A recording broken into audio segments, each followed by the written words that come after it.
Good evening and welcome to A Different Perspective. My name is Karen Green, and I just want to thank you for joining us this evening.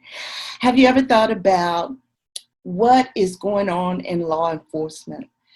What are they doing to try to make right or rectify what is needed to bring or to bridge the gap between the community and law enforcement? Tonight, I thought I would bring on one of our very own here in Dallas, Texas, chiefs of police. He's a very close friend of mine, and he is coming on to give us his perspective. So get ready. Let's talk.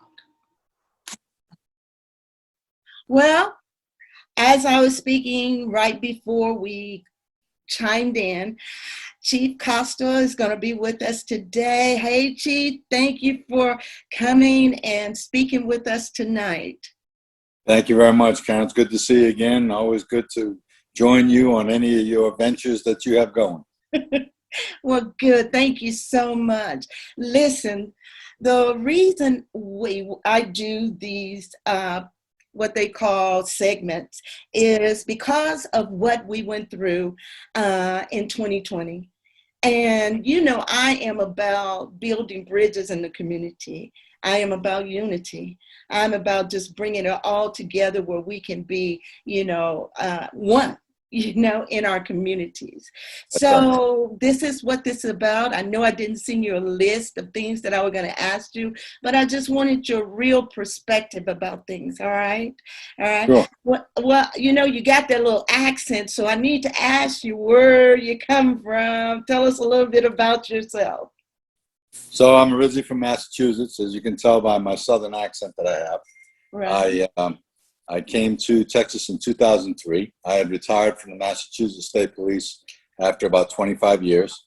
And I took a job with the lottery as an investigator, sergeant investigator with them for 2 years. And then I joined Lupe Valdez, our former sheriff, as her chief deputy over everything outside of the jail, general services. That's patrol, traffic, investigations, communications, all that. And we did a lot of projects, as you know, the PDI, the Prostitution Diversion Initiative. Yes. And we partnered with many agencies when I was there, and that's what it's all about. We want to work together, be one, to make sure that we make a difference in the community. And I was lucky enough in 2012 to be selected as a chief of police in DeSoto, and here I am. That's what I do today, and I love it. We've got a great community, got a lot of good people, and it's all about making a difference. And so I think we're still making a positive difference. So I'll continue on for a little while longer. Good. Well, we're glad you're there. I know you, and when I was serving with you through the PDI, it was just such a pleasure, the realness and the heart you had, the passion you had for what you were doing. So this is why I asked you to be on, because I just know you're going to, tell us what you really think. Okay, so I wanted to know a little bit about your family. You're married, you have kids, and I know you love golf, but I play golf once in a while. Yes, I do. I like playing golf. I was married, divorced, and my former wife has passed away about 4 years ago, and that was upsetting to myself and our kids, but unfortunately death is part of life, and so we've learned to move on. I am single now, haven't remarried. I have 2 children. My son is 46. He's in Los Angeles police officer, and my daughter is 41, and she is in occupational therapy back in Massachusetts, and she's got two youngsters, and my son has 5 altogether, and so we've got 7 grandkids that we try to keep happy as much as we can, and that's basically about it. I mean, I like all sports, and I'm at all kinds of sporting events all the time. So, let me ask you, what made you want to go into law enforcement? So, believe it or not, when I was a kid and I was growing up and I went to high school, I wanted to be a doctor, actually. I wanted to be a pediatrician, and I wanted to work with kids and be a doctor. And so when I went to college, I saw how hard it was, and I said, you know what, maybe this isn't for me. Maybe I need to look at something else. But before that, a friend of mine, his father was a state trooper. Right. And so I was always intrigued by police work, and I always liked seeing him and talking to him about some of the cases that he got involved in. And so that was always my second choice, to be a police officer. And so I decided when I was in college that I was going to travel that route. I took the state police exam in Massachusetts, and I was lucky enough to get on there in 1978. And it was a great career. It gave me a great foundation to get me to where I am today. So I saw that not only helping people, but being a positive influence and mentor to young kids to make sure that they do the right things and also help them become adults. And I thought that being a police officer, I could do that in a better way, and also make sure that we investigate crimes and do things that other people weren't able to do. Now, before I became a police officer, I was a teacher back in Massachusetts and a coach. So it's always been in my blood to teach people and to educate them. So it's about helping people that sometimes can't help themselves, and being that person that's going to get them the help that they need.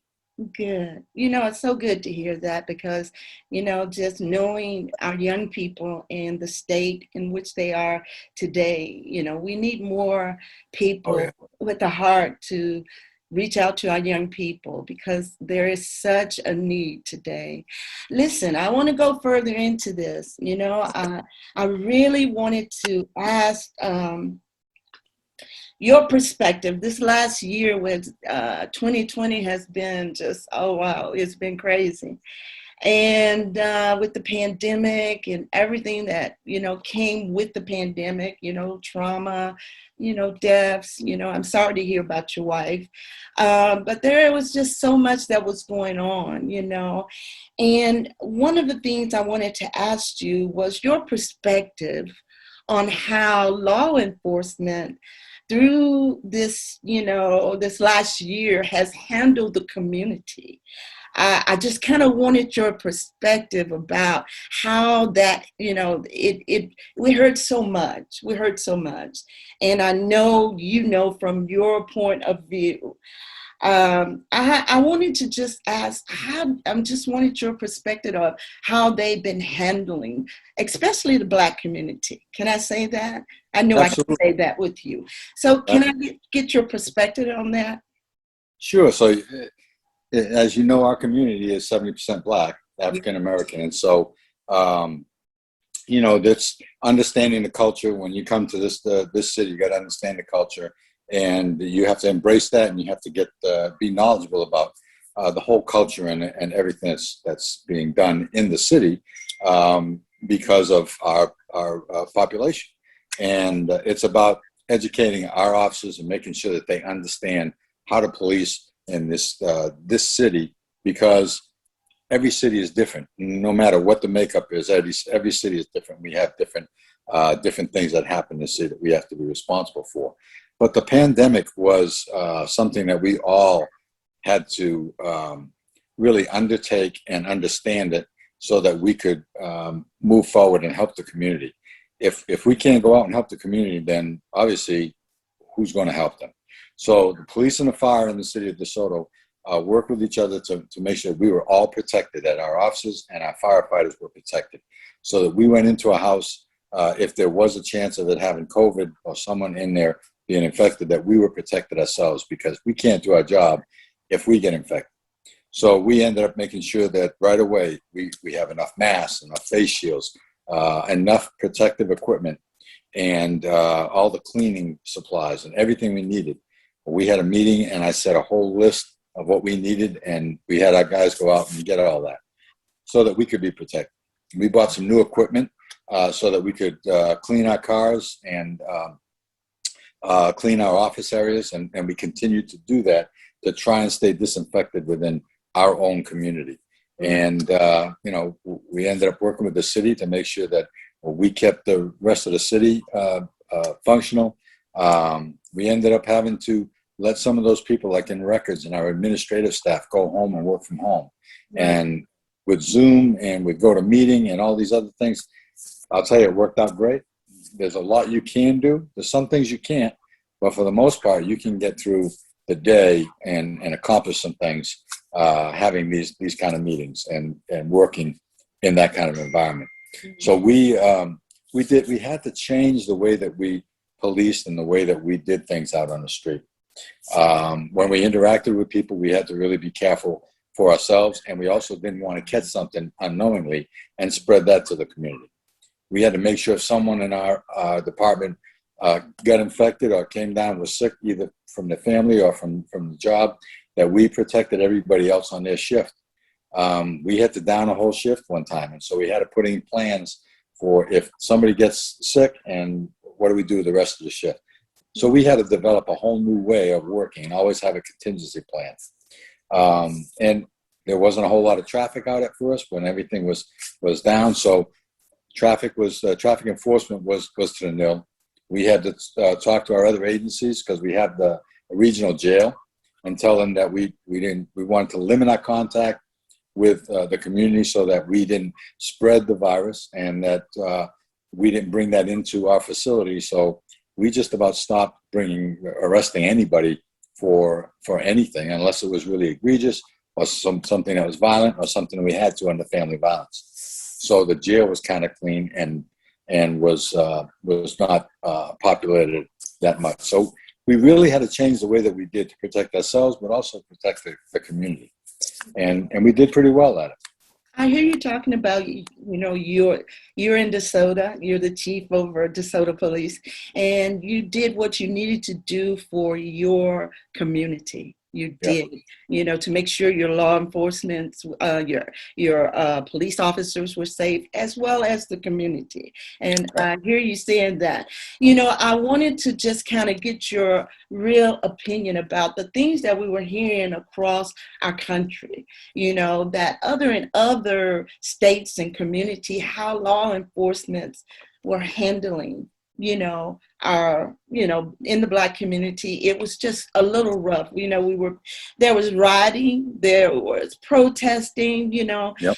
And I just wanted to know your honest opinion. And, I want you to know that we will be editing this.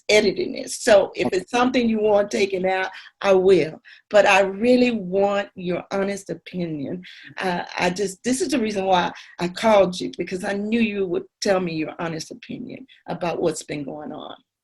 So Karen, not only with the pandemic, we had to deal with the George Floyd murder, and I'm going to say it's a murder because 99.9% of law enforcement officers didn't agree with that way of policing, didn't agree what happened. That should have never happened, and unfortunately it did. And so the communities went crazy, and they protest because they want change. We as a law enforcement profession have not been good at taking care of the people we should take care of that are in our departments. I can tell you that I try to hold everybody accountable and responsible no matter who they are. And it is proven by the way that I've disciplined people. And everybody is treated fairly. Everybody is dealt with responsibly, but there's things that we just can't stand for. So when that happened to George Floyd, I got really upset. I got upset with our law enforcement profession and allowing that guy to do what he did. And it was just saddening. I sent the message the next day to my whole department, just outlining the whole thing, that it should never happen. We need to take care of ourselves. And take care of ourselves means that if I see one of my officers doing something wrong and I'm on the street with them, then I've got to intervene and I've got to do something to make sure that officer doesn't hurt someone and that he does not ruin someone else's life because of what he does. So it's important to me that we all hold each other accountable in our department. And I sent that message out. And I said, we got to protect each other from doing something stupid to someone who doesn't deserve being treated unfairly. And I sent that out. It got sent out to other markets, other media things. And I didn't do it for that. I did it for my officers to know where I stood. Immediately then I called a meeting with my leadership team, and we had a meeting. And I said, okay, what am I missing? What are we not doing in our department that we need to be better at, so that I can go to our community and say, we already do all these things, and we've looked at them, and we're gonna add this in, or we're gonna change some of our policies. We're gonna do whatever it is that we need to do. We looked at it. 8 can't wait. If you've seen that, those were 8 things that police departments should have in their policies and what they should be doing. And we were already doing all of them. But in our policies, it wasn't explained. Chokeholds wasn't explained as a chokehold. It was a lateral, visceral stopping of the blood and the breathing. And it was explained that way. So I said, let's put those words in there so that the public knows this is what it means, this is what it is, and we don't do those things. And so we looked at those things, and we also talked about training, and we came up with a list of things that we can do to improve our department and our police officers. I then had a town hall meeting, and the purpose of that was just discuss what we do as a police department, but also let people vent, because people were upset. And that's why they went and protested. And that's why they went and I don't condone the riots, but protests are fine. You want to voice your concern, you do it in a peaceful manner, we're good. So I said, let's get in front of it and let's talk to the people. And if they voice their concern and they vent to us, then maybe they'll feel better. Maybe they'll understand that we are trying to do the right things. And we did that. I can tell you some people yelled at me as a police officer about what's going on. And when we discussed those things, they trusted in me as the chief. And so it was like, if you trust in me, then you should trust in our department. Right. And we got some things out. And so that worked very well. We ended up developing a mental health unit that's ongoing now.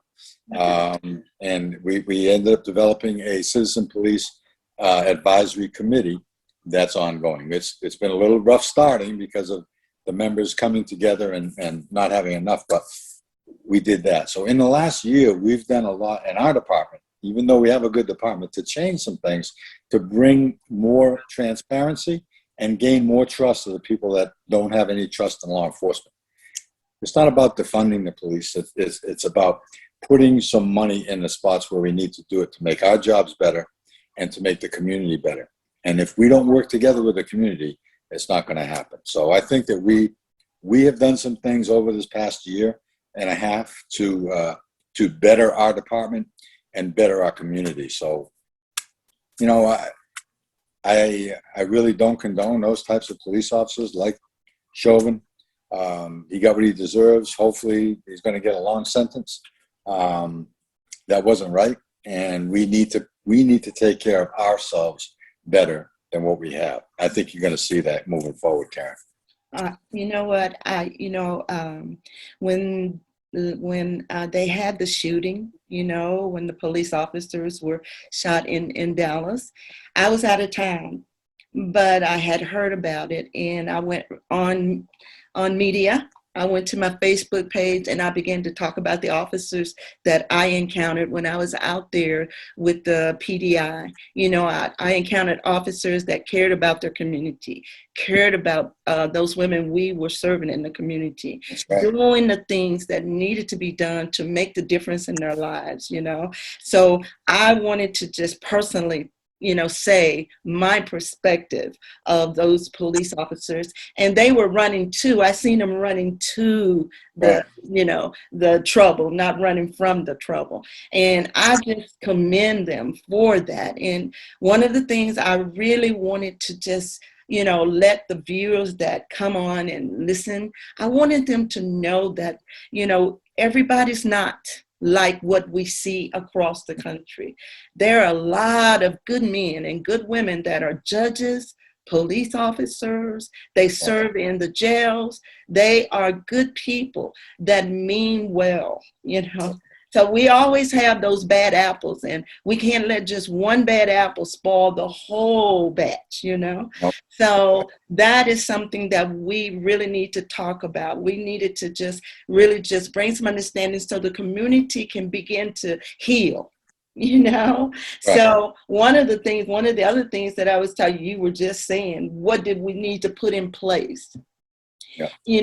To make sure that these things don't happen anymore. And I was glad to hear you say, is there, can you give just three specific things that really need to happen that, like, what is it? Bolton John, that's his name?